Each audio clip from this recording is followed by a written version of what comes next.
নমস্কার বন্ধুরা, সীমাস kitchen and লাইফস্টাইলে আপনাদের সকলকে স্বাগত। আমরা মাছের হাতে বাঙালিরা মাছের নাড়ি ভুড়ি ছাড়া কিচ্ছু খেলি না। তাই আজকে আমি মাছের কানকো, পটকা, তেল এইসব দিয়ে বিভিন্ন রকম সবজি কিভাবে রসিয়ে কষিয়ে রান্না করব সেটা আপনাদের সঙ্গে আজকে শেয়ার করব। আপনারা দেখুন।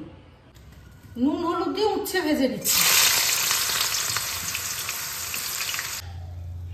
উচ্ছে ভাজা হয়ে গেছে, এবার বেগুনটা ভেজে নেব।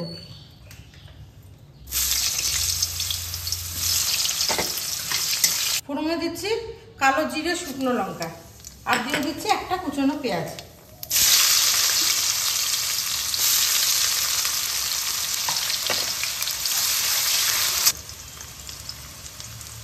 এই পেঁয়াজের মধ্যে মাছের তেল, পটকা, কানকো ভেজে নেব।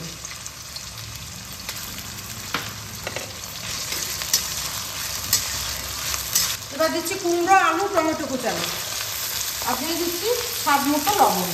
দিয়ে সবজিগুলোকে ভালো করে তেলের মধ্যে ভেজে নেব।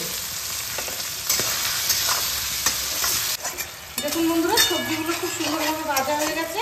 এবার দিয়ে দেবো আদা, রসুন আর কাঁচা লঙ্কা বাটা 1/2 চামচ, আর দিয়ে দেবো কিছু গুঁড়ো মশলা। 1/2 চামচ হলুদ, 1/2 চামচ ধনে গুঁড়ো, 1/2 চামচ জিরে গুঁড়ো, কাশ্মীরি লঙ্কার গুঁড়ো 1/2 চামচ। এগুলো এই মশলাগুলো দিয়ে ভালোভাবে কষিয়ে নেব। মশলাটা খুব ভালোভাবে কষিয়ে নিয়েছি। এবার এর মধ্যে দেবো ভাজা উচ্ছে আর বেগুন,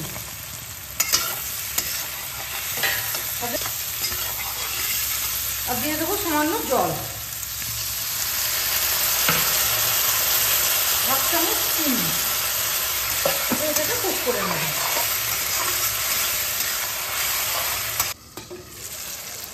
মাছের তেল, পটকা আর কানকো দিয়ে বিভিন্ন রকম সবজি একদম রেডি।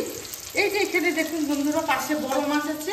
এই মাছের তেলটা দিয়ে এই রেসিপিটা করেছি। এই মাছ রান্না থেকে এই রেসিপিটা হবে খুব মজাদার, আর 1 প্লেট ভাত একদম নিমেষের মধ্যে শেষ হয়ে যাবে। এইভাবে রান্না করে খেয়ে দেখবেন, অবশ্যই ভালো লাগবে। চ্যানেলটিতে সাবস্ক্রাইব করবেন। যারা দেখছেন তাদের অসংখ্য ধন্যবাদ। যারা এখন আমার এই ভিডিও দেখেন না তারা অবশ্যই দেখবেন। নতুন বন্ধুদের উদ্দেশ্যে বলছি, এরপরে আরও অনেক অনেক মজাদার রেসিপি নিয়ে আপনাদের সঙ্গে সামনে উপস্থিত হব।